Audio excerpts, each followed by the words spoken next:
Pues vamos a orar. Señor, muchísimas gracias por esta mañana. Gracias porque en tu misericordia nos permites estar aquí, Señor, y nos permites poder aprender tu palabra. Yo te ruego que bendiga la vida de mis hermanos, ahí donde ellos están. Señor, y que uses mi vida para poder hablar de tu palabra y para poder exaltarte a ti, Señor. Este atributo que es tan relevante para nosotros. Y yo te pido, Señor, que nos ayudes. En el nombre precioso de Jesús. Amén. Bueno, pues de verdad muchas gracias. Me gustaría hacer esto que es un poco interactivo, entonces si alguno de ustedes quisiera tener alguna participación, me encantaría poderlo conectar como lo hice con Luz. Hola, Anel, ¿cómo estás? Hola, Gris, ¿cómo estás? Noé, buen día. Eh, y bueno, el atributo que me tocó exponer es, bueno, saludos, Gama. El atributo que me tocó exponer a mí es la soberanía de Dios. Y quisiera yo comenzar en el libro de Daniel, en el capítulo 4. Quizá este es el texto más usado cuando se habla acerca de la soberanía de Dios. Este es el texto más utilizado, por lo menos el que yo más he leído, y creo que nunca he leído un artículo o un libro o escuchado alguna predicación donde se habla acerca de la soberanía divina, donde no se usa este texto. Y me llama tanto la atención que es el texto más utilizado. Este, por, por el contexto. Entonces, en Daniel 4 versículo 35 dice, todos los habitantes de la tierra son considerados como nada, y él hace según su voluntad en el ejército del cielo y en los habitantes de la tierra, y no hay quien detenga su mano y le diga, ¿qué haces? Entonces, este quizás es el texto más utilizado para hablar de la soberanía divina, y aquí es donde me gustaría hacer una pregunta. ¿Alguien de ustedes sabe quién dijo eso? Entonces, si lo quiere escribir ahí en las respuestas, sería genial.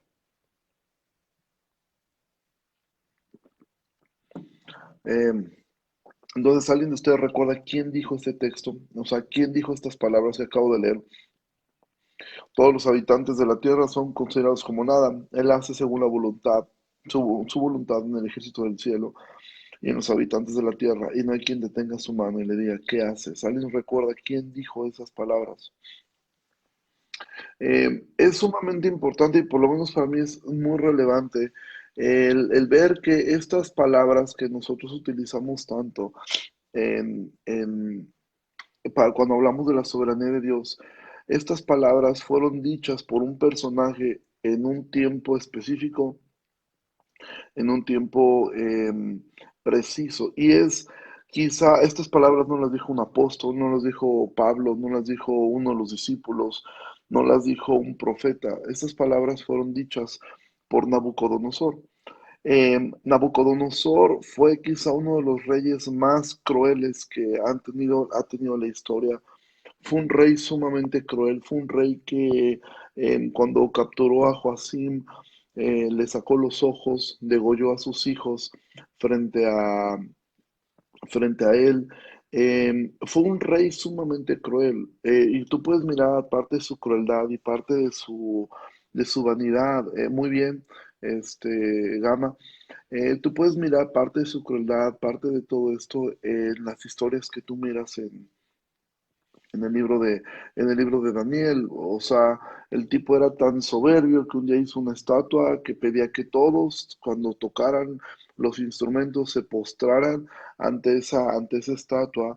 Era un rey que no tuvo ningún menoscabo en enviar a un grupo de hombres a ser quemados vivos simplemente por no hacer eso. Y tú conoces la historia. Dios libra a Sadrach, Mesach y Abednego.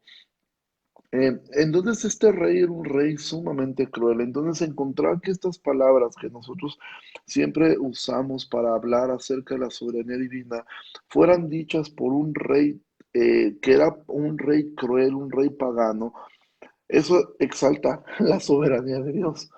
O sea, cómo es que Dios es tan soberano, y me encanta ver que el texto más usado o de los más usados para hablar de la soberanía divina, Dios utilizó a un rey que nunca te hubieras imaginado que reconociera la soberanía divina. Y para mí eso exalta la soberanía divina, que Dios no ocupa a un profeta o a un discípulo, a un apóstol, para hablar algo tan claro. Pablo va a decir esto mismo también en Romanos capítulo 9.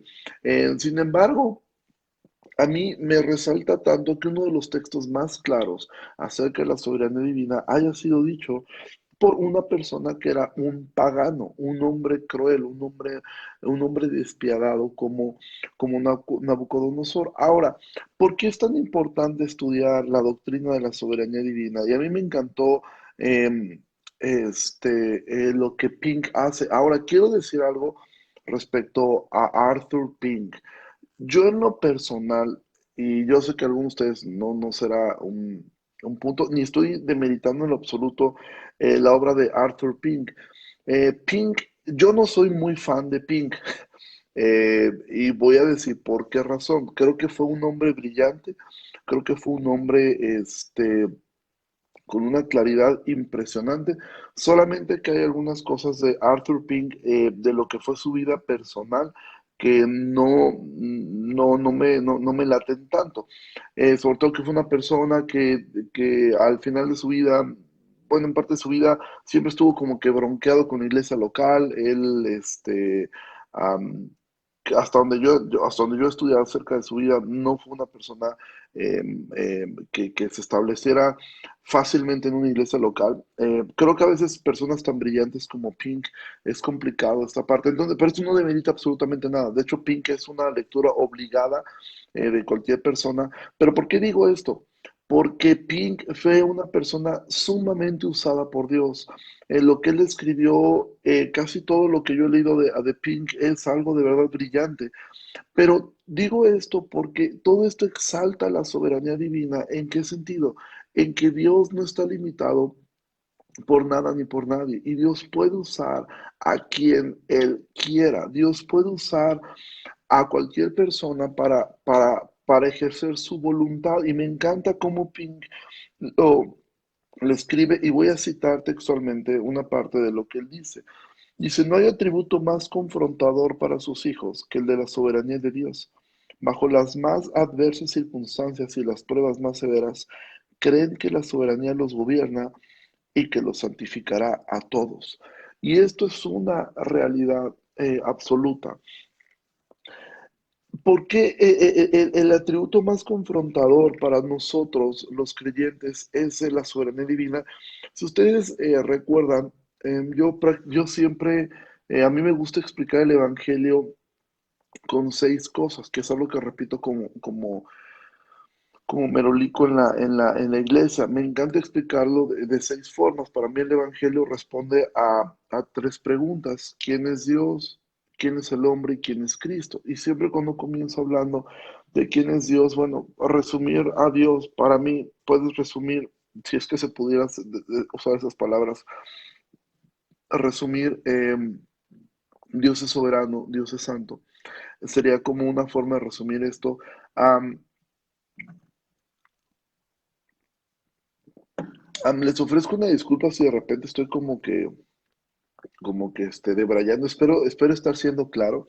Realmente sí me está costando un poquito de trabajo. De sábado para domingo dormí hora y media. em, Tuve insomnio, y de ayer para hoy dormí cerca de 2 horas solamente.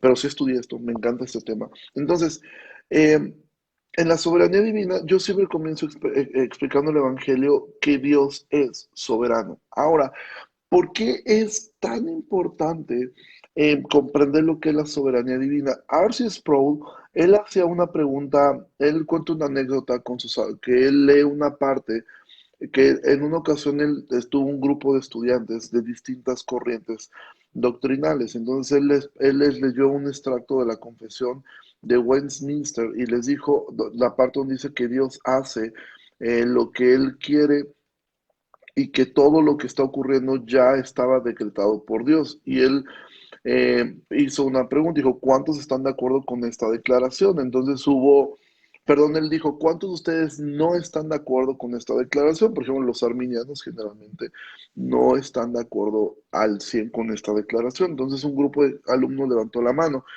Y después él hizo otra pregunta, dijo, ¿cuántos de ustedes son ateos?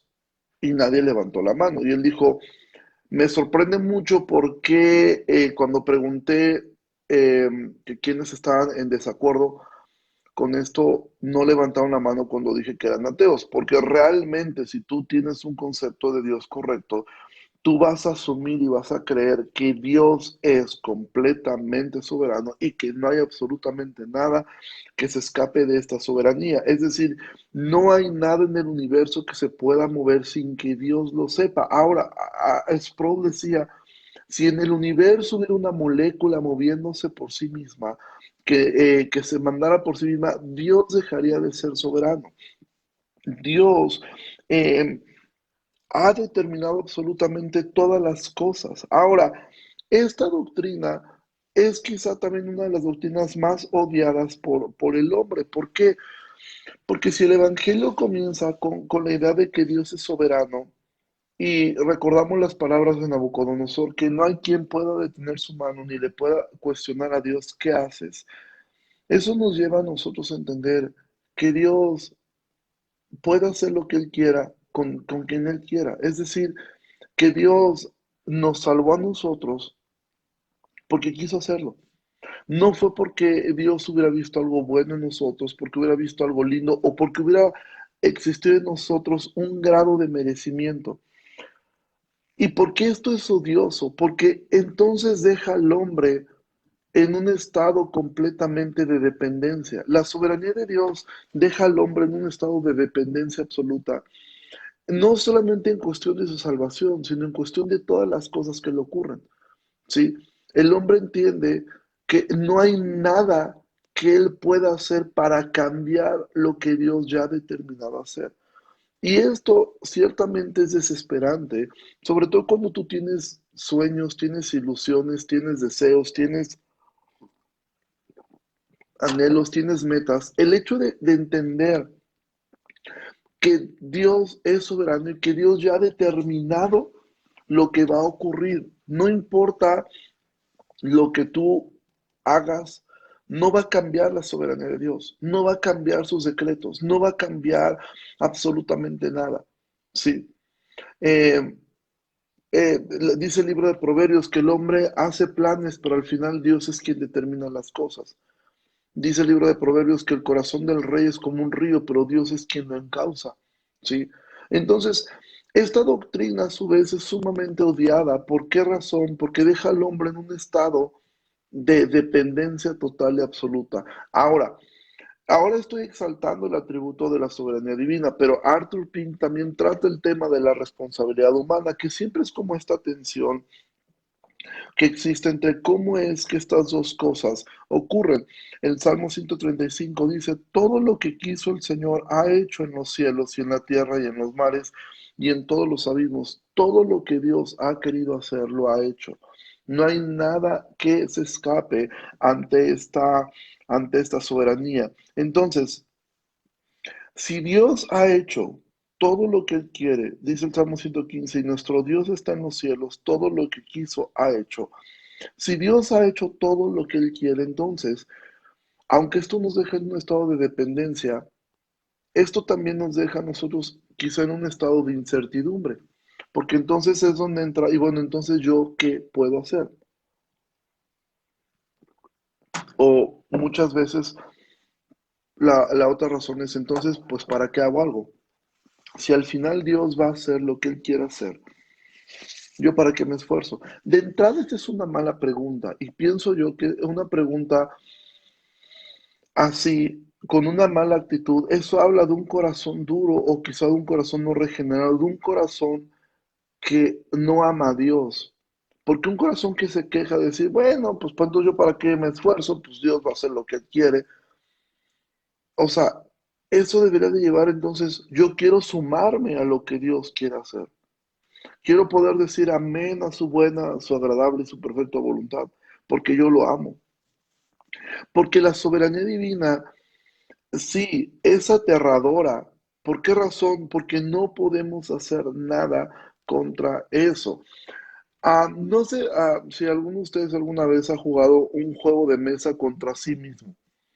Alguna vez yo quise aprender a jugar ajedrez y una cosa que te recomendaban mucho era jugar contra ti mismo. Entonces yo me acuerdo que yo jugaba ajedrez contra mí mismo y en el fondo, desde que comenzaba la partida, yo jugaba ajedrez, yo era las fichas negras y yo era también las fichas blancas.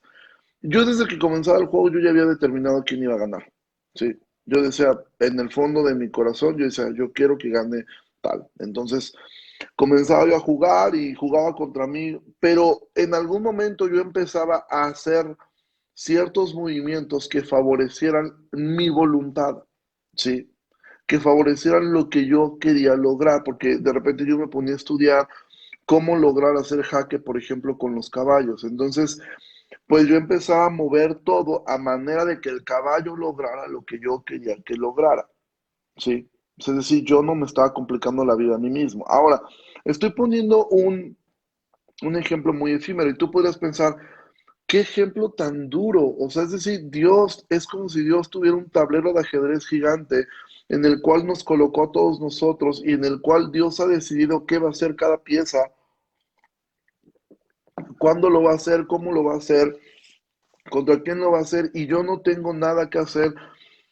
La respuesta es sí, Dios ha determinado absolutamente todo y su voluntad será cumplida como Él quiera, cuando Él quiera, con Él que Él quiera y nadie de esas fichas va a decir qué haces. Y si Dios decidió que tú funjas en este tablero como un peón, tú serás un peón. Y si Dios decide que tú serás eh, roto, quebrantado, en algún momento tú serás roto y quebrantado. Si Dios ha decidido que seas una torre, serás una torre.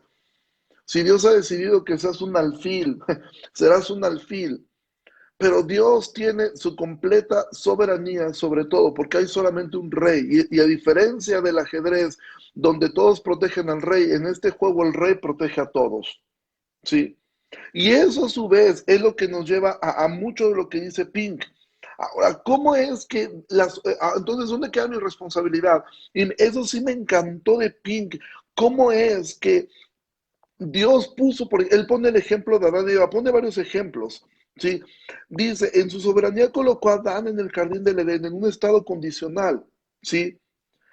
Pero dice, escogió colocarle sobre la base de la responsabilidad como criatura para que se mantuviera o cayera según el ajuste o no a su responsabilidad de la de obedecer a su creador, ¿sí?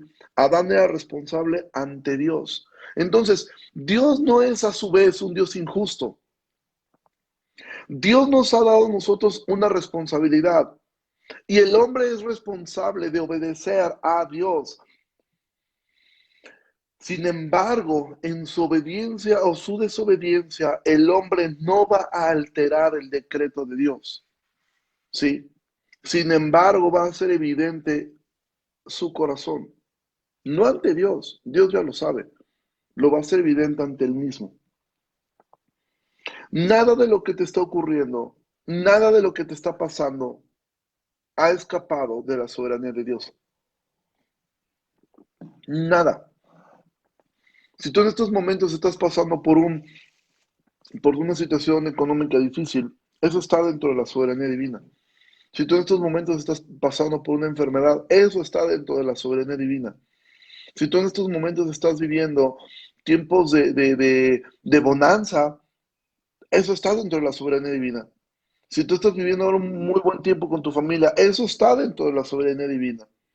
Todo está determinado. Entonces, mi responsabilidad, y quizás es otro tema, ahorita yo estoy exaltando mucho la parte de la soberanía divina, pero tu responsabilidad es amar a Dios, pedir a Dios que te ayude a aceptar su buena, perfecta y agradable voluntad, porque de todas formas, amado, no vas a poder cambiar su decreto, no lo vas a poder cambiar, porque Dios ya ha determinado las cosas. Dios fue quien determinó todo lo que ha ocurrido. Esto no quiere decir que Dios sea el autor del pecado. Dios no es el autor del pecado. Pero Dios es quien, al poner las cosas, te da una responsabilidad. Y me gusta hablando de Adán y Eva. Pink dice, ¿qué derecho tenía Adán de comer de los árboles del jardín del Edén? El permiso de su creador. ¿Sí?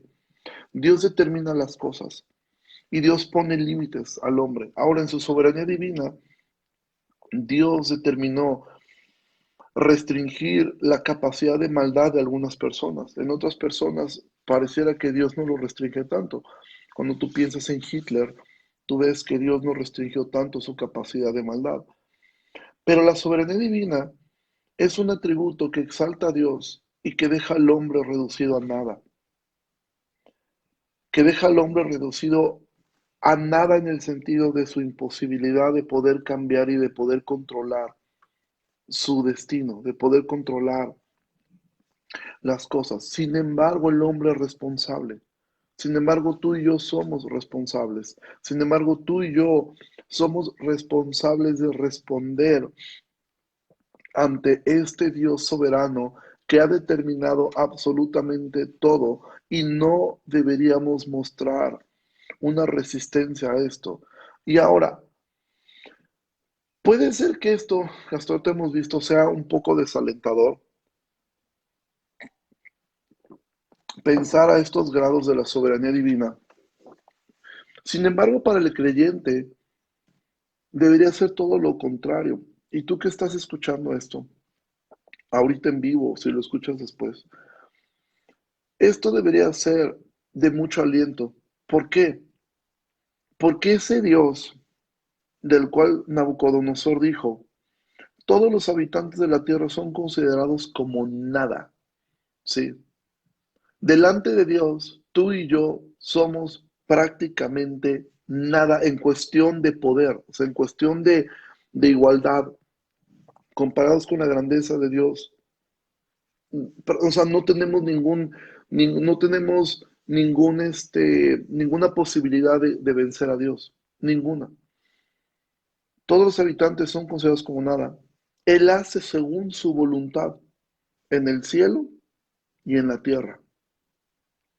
No hay quien detenga su mano y le diga, ¿qué haces? Ahora, este texto realmente, por lo menos a mí, me provoca a veces un poco de ansiedad, pero ¿por qué este atributo debería ser de tanto aliento para el creyente? Porque ese Dios que considera que ese Dios cuyo delante de él somos como nada, ese Dios soberano decidió amarte. En su soberanía, ese Dios soberano que puede hacer lo que él quiera, que nadie puede detener su mano, ese Dios decidió considerarte tan valioso, de tanto valor, que decidió enviar a su hijo a morir por ti. Entonces ya no eres considerado como nada, sino eres considerado como un especial tesoro. Eres considerado como su hijo, como su hija. Eres considerado ahora como coheredero en Cristo. Eres considerado ahora eso, en su soberanía. Ese Dios soberano que no nos debe nada, que no tenía por qué hacer algo por nosotros. Ese Dios soberano decidió considerarte a ti como su hijo, como su hija, como su amado, como su especial tesoro. Él hace según la voluntad en el ejército del cielo y en los habitantes de la tierra. ¿Y sabes cuál fue su voluntad sobre tu vida? Salvarte, elegirte, apartarte. Desde antes de la fundación del mundo, Él decidió elegirte. Él decidió amarte. Él decidió, estoy leyendo los nombres que están acá. Él decidió que Yeye, que Caleb, que Gris, que Gama, que Noé, que Anel, que Ezio, que Doña Bego, que Osbelia, que Gloria, que Silvia, que David, que Isra, que Berito, que Luz fueran sus hijos. Él decidió que tú fueras parte de su familia. Él decidió eso. Él dijo, yo quiero que cualquiera de los nombres que acabo de mencionar, yo quiero que sean parte de mi familia y yo quiero que vivan conmigo eternamente. Esa fue su decisión soberana. Dios decidió usar su soberanía en tu vida para salvarte. Él decidió en su soberanía elegirte. Él decidió en su soberanía que estabas muerto en pecados, que quizá haya personas en el mundo más nobles que tú o que yo, que hay personas mejor portadas que tú o que yo, que hay personas que llevan vidas más disciplinadas que tú y que yo, pero Dios decidió salvarte a ti. Dios decidió elegirte a ti. Él ejerció su soberanía a tu favor y Él decidió salvarte. Y entonces este mismo texto que dice Nabucodonosor, y no hay quien detenga su mano. Así como no hay quien detenga su mano en, en ejecutar sus juicios, no hay quien detendrá su mano para obrar a tu favor, para que Él termine la obra que comenzó en tu vida, para que la obra que comenzó en ti la termine y nadie va a detener su mano, nadie va a poder frenar. Así como ayer escuchábamos que a Zorobabel lo detuvieron durante un tiempo, pero no pudieron detener a Dios. Y la obra que Dios dijo que se iba a hacer, se hizo. La obra que Él había ordenado, se logró. Veremos después en Nehemías lo mismo. Nadie pudo detener la construcción de ese templo. Esos templos que se levantaron cuando Dios quiso. Y cuando Dios quiso, este templo ya no es funcional. Dios determinó y permitió que fueran destruidos, ¿sí? Pero en el caso tuyo, en el caso mío, Dios decidió en su soberanía salvarte y no hay quien detenga su mano. No hay. Y no hay quien le diga a Dios, ¿qué haces? ¿Por qué salvaste a, a Gris? ¿Por qué salvaste a Yeye?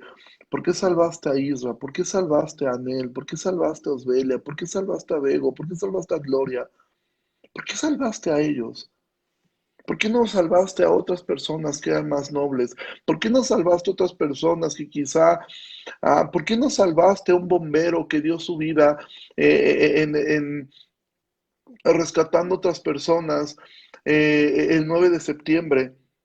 ¿Por qué no salvaste a un pensador como Gandhi? ¿Por qué no salvaste a personas que han hecho mejores cosas que ellos? ¿Por qué no salvaste a personas que han dado su vida a la filantropía? ¿Por qué no salvaste a personas que han dado su dinero para rescatar a niños en África? ¿Por qué no salvaste a personas que han dedicado su vida para ayudar a los niños hambrientos? ¿Por qué no salvaste a ellos? Nadie va a poder preguntarle eso a Dios. ¿Por qué salvaste este grupo de viles? ¿Por qué salvaste este grupo de menospreciados? ¿Por qué los salvaste a ellos? Nadie va a poderle preguntar a Dios qué haces. Nadie, nadie, nadie lo va a hacer. Jesús le dijo a la mujer sorprendida en adulterio, ¿dónde están los que te acusaban? Ninguno te acusó, ninguno te condenó. Jesús le dijo, ni yo te condeno, vete y no peques más. Y alguien podría decir, ¿y por qué Dios le salvó la vida a esa mujer de morir bajo la ley y no le salvó ¿Sabes cuántas mujeres murieron apedreadas en la historia de Israel?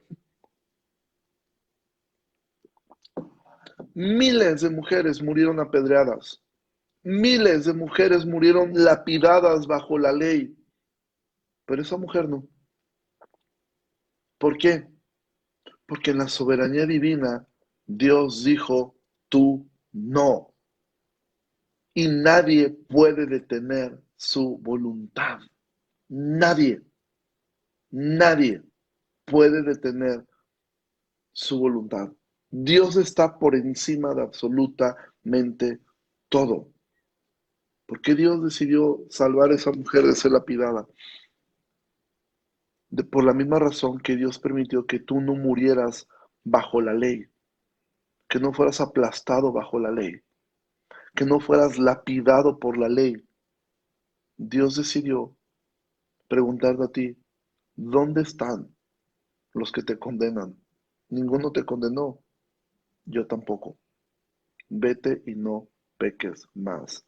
Dios ejerció su soberanía para amarte, para salvarte, y nadie va a poder separarte de su mano, porque si ese Dios soberano, y como dice aquí Israel, qué terrible que este Dios soberano al cual nos revelamos decidió salvar a estos rebeldes.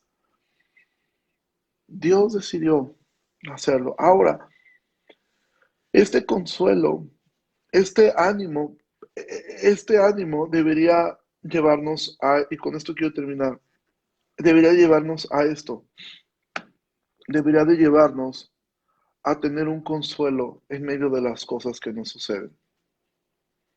Porque aunque creemos esto, a veces nos cuesta tanto trabajo aceptar. Esta parte no nos cuesta trabajo aceptarla, que Dios nos amó, pero sí nos cuesta trabajo comprenderla, sobre todo cuando no estamos viviendo nuestro mejor momento, cuando no estamos viviendo nuestro mejor tiempo. Cuando, miren, yo ayer decía algo, y ahorita pues lo comento con ustedes. Yo ayer comentaba algo respecto a la enseñanza de ayer. De verdad, la enseñanza de ayer a mí me quebrantó más de una vez. Y yo creo que fueron más de 3 veces o 4, que yo tuve que parar de escribir el bosquejo de sábado para domingo. Y yo me soltaba a llorar de que me conmovía tanto pensar en Zorobabel, me conmovía tanto pensar en la frustración que debió haber, de cómo Zorobabel pasó quizá de la euforia de ver cómo Dios despertaba a otro rey como Ciro, cómo les daban todo, cómo el pueblo despertó y después pasar a la total decepción con un grupo de samaritanos, les detienen la obra por completo. 16 años. Yo pensaba, ¿cómo habrán sido esos 16 años para Zorobabel? Y ver que el pueblo cada vez perdía más el ánimo y el ánimo y el ánimo. Porque esto debió haber sido como cuando clausuran algo, que todo el pueblo se quedó quizá como, ok, pero esto se va a arreglar, ¿verdad, Zorobabel? Sí, ven, miren, vamos a hacer algunas juntas para ver cómo vamos ahora que esto se arregle, cómo lo podemos hacer. Pero esta gente vio que pasó un mes, 2 meses, 6 meses, un año, 2 años, 3 años, 5 años. Y poco a poco esta gente quizá dejó de reunirse, quizá ya nadie llegaba a las juntas de Zorobabel, no sé, estoy simplemente imaginando.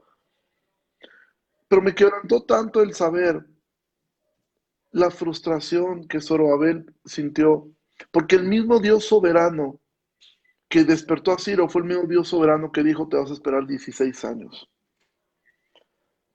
Y me quebrantaba saber y pensar que en esa época, por el otro lado de donde ellos estaban, Dios estaba moviendo tantas cosas.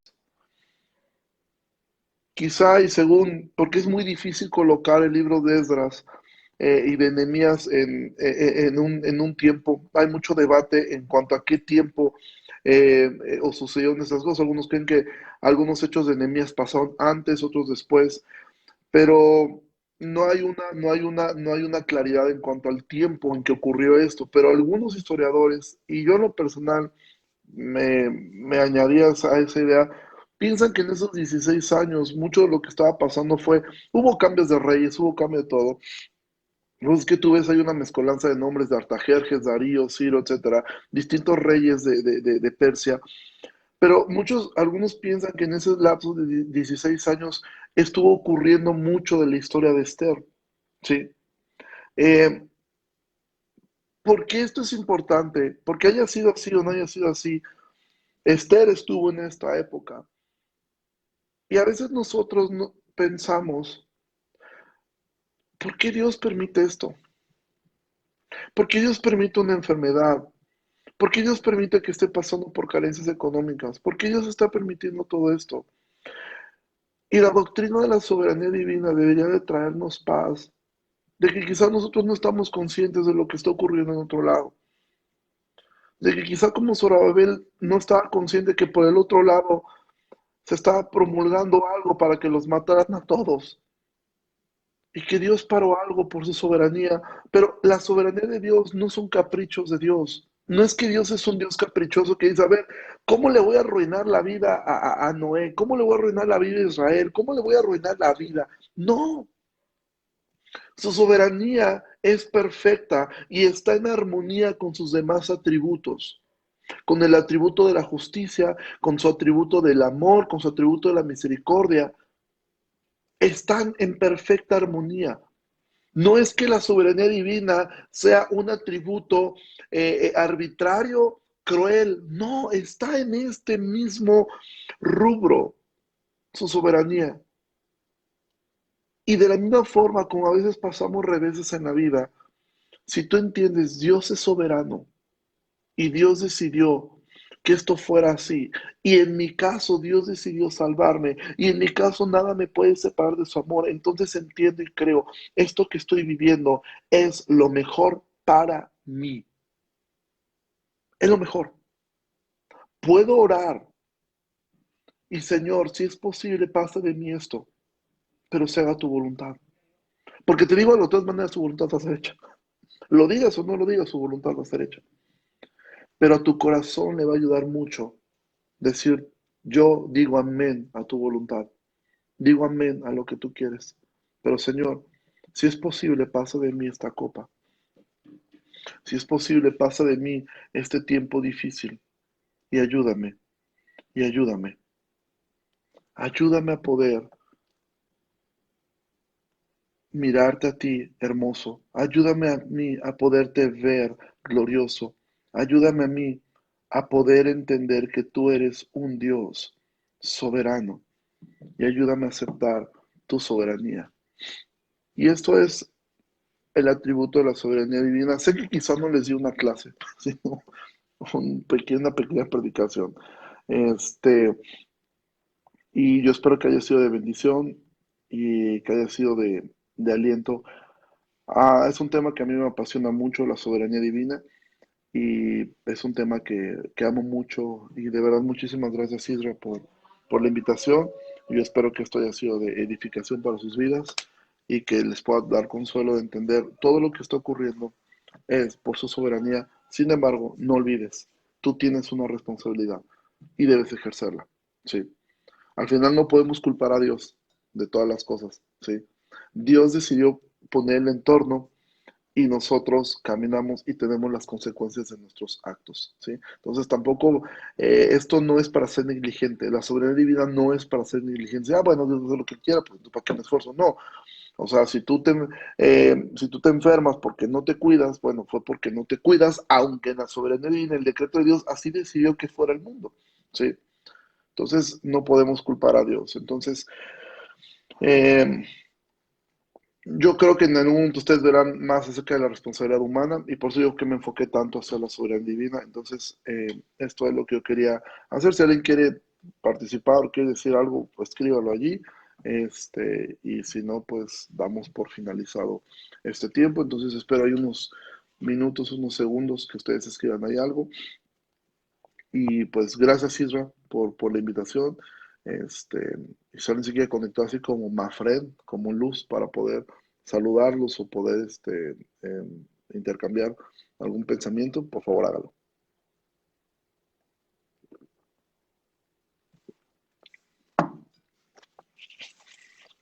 Bueno, pues si no es así, este, pues muchísimas gracias y vamos a terminar orando. Dios, gracias por este tiempo, Dios, por tu palabra, Señor, que siempre es exaltada.